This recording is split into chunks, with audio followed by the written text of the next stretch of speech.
ஸ்தோத்திரம். தலைப்புதான் கதவு திறக்கப்படுகிறது. எந்தெந்த கதவுலாம் திறக்கப்படணும், எங்கெங்கெல்லாம் அடைப்பட்டு இருக்குது, அது எல்லாம் திறக்கப்படுகிறது. அல்லேலூயா, ஸ்தோத்திரம். முதலாவது எங்க இருந்து திறக்க போகணும்? அவர் உயரத்தில் உள்ள மேகங்களுக்கு கட்டளையிடணும். முதலாவது எங்க கதவு திறக்கணும் அப்படின்னா வானத்துல திறக்கணும். அல்லேலூயா, பரலோகத்துல திறக்கப்படணும். அவர் அதுக்கு கட்டளையிடணும். உயரத்தில் உள்ள மேகங்களுக்கு கட்டளையிட்டு, மேகங்கள் அதுக்கு மேல நிக்குது, அதெல்லாம் விலகி போ அப்படின்னு சொல்லி அங்க இருந்து அனுப்பணும். கதவு திறந்து வரணும். கட்டளையிட்டு வானத்தின் கதவுகளை திறந்து மன்னாவை அவர்களுக்கு ஆகாரமாக வரிசிக்க பண்ணி வானத்தின் தானியத்தை அவர்களுக்கு கொடுத்தார். அல்லேலூயா, ஸ்தோத்திரம். கர்த்தருக்கு மகிமை உண்டாகட்டும். கதவு திறக்கப்படணும். இயேசுவின் நாமத்தில் அடைப்பட்ட காரியங்கள் இதுவரைக்கும் ஸ்தோத்திரம் அடைக்கப்பட்ட மாதிரியே இருக்கு, எந்த ஒரு இதுவும் தெரியல அப்படின்னா அந்த அடைப்பட்ட கதவு திறக்கப்பட வேண்டும் என்றால் கர்த்தர் ஸ்தோத்திரம், முதலாவது எந்த கதவு திறக்கணும்? வானத்தின் கதவு திறக்கப்படும். அவர் அதுக்கு கட்டளையிடணும்.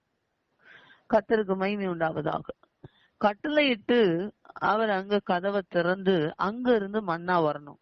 முதலாவது வேத வசனம் நமக்கு ஆகாரமாக தரப்படுகிறது.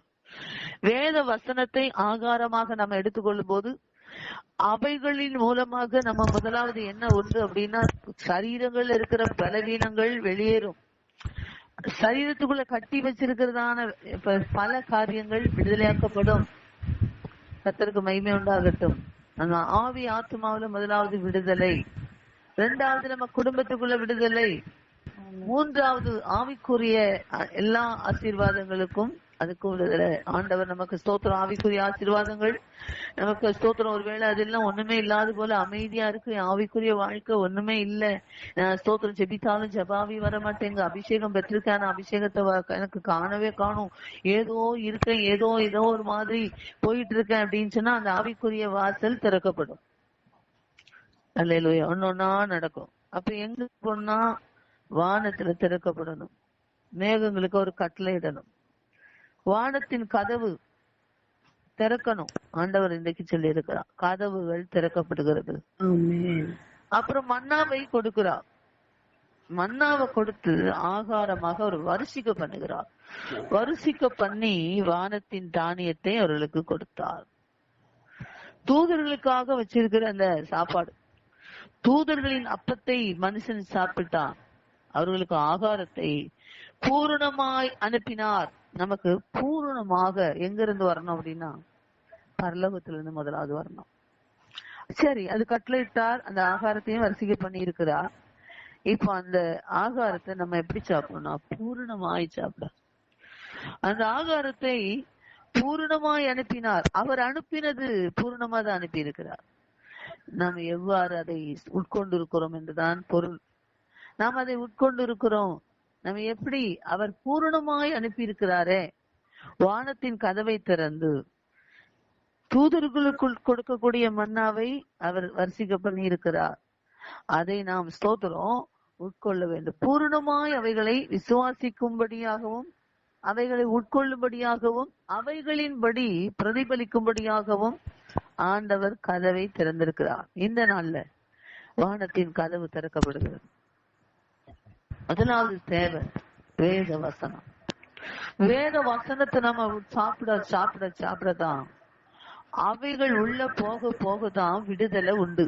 கட்டப்பட்டிருக்கிற கதவு உடைக்கப்படும், தடைகள் உடைக்கப்படும், பிசாசு விலகி போவான், சத்துருவானவன் ஓடி போவான். அப்போ ஸ்தோத்திரம், கர்த்தருக்கு மகிமை உண்டாகட்டும். வசனம் உள்ள போகணும் ஃபர்ஸ்ட். அல்லேலூயா. அந்த கதவு ஒருவேளை அடைக்கப்பட்டிருக்கலாம். இது வரைக்கும் எந்த வசனமும் எனக்குள்ள ஸ்தோத்திரம் ஒன்னும் கிடைக்கல, எனக்கு ஆண்டவர் ஏதாவது தருவாரா அப்படின்னு நான் நினைச்சிட்டு இருக்கிறேன்.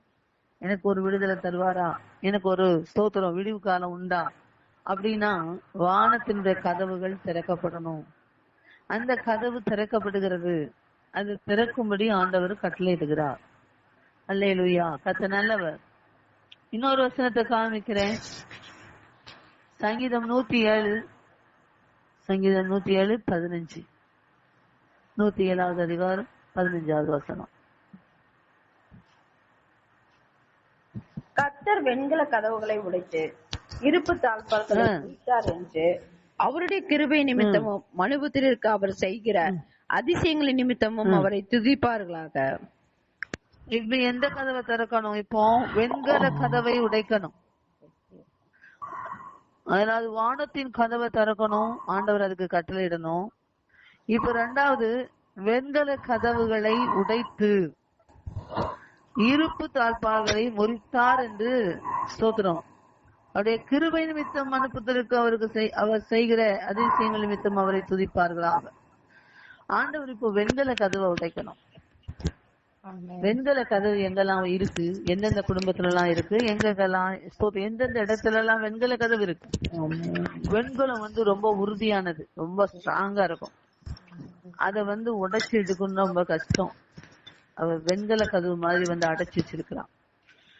வெண்கலம் போல இருக்கு, திறக்க முடியல, வழியே திறக்கல. நிறைய ஜெபிக்கிறேன், நிறைய உபவாசிக்கிறேன், உபவாசம் பண்ணி ஜெபிக்கிறேன், ஆராதனை செய்யறேன், கதவு உடைக்கப்படல, அடைக்கப்பட்ட மாதிரியே இருக்கு.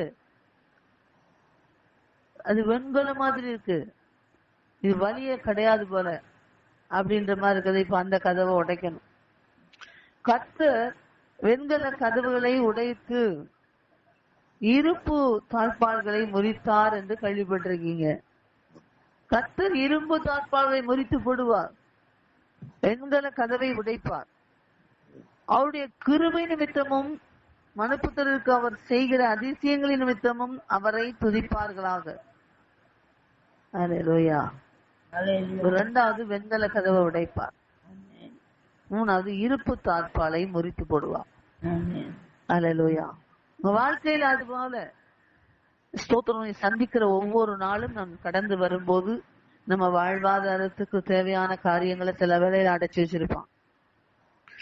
ஸ்தோத்திரம் நம்ம எதிர்பார்த்து ஒரு தரிசனத்தோடு ஓடக்கூடிய காரியம் அப்படியே அடைச்சு வச்ச மாதிரி இருக்கும். நம்ம பிள்ளைகளுடைய எதிர்காலத்தை குறித்து நம்ம யோசித்து கொண்டிருப்போம், அங்க அடைச்சு வச்ச மாதிரி இருக்கும். ஸ்தோத்திரம் வெண்கல மாதிரி இருக்கு, வழியே திறக்க மாட்டேங்குது, வழியே இல்ல.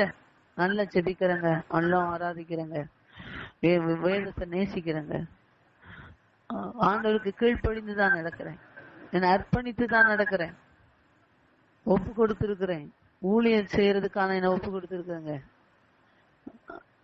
எழும்பவே முடியல அப்படின்ற மாதிரி அவன் அடிச்சு வச்சிருக்கானா? அந்த கதவை யார் தான் உடைக்கணும்? கர்த்தர் வெண்கல கதவை உடைக்கணும். இருப்பு தாழ்பாளை முறித்து போடணும்.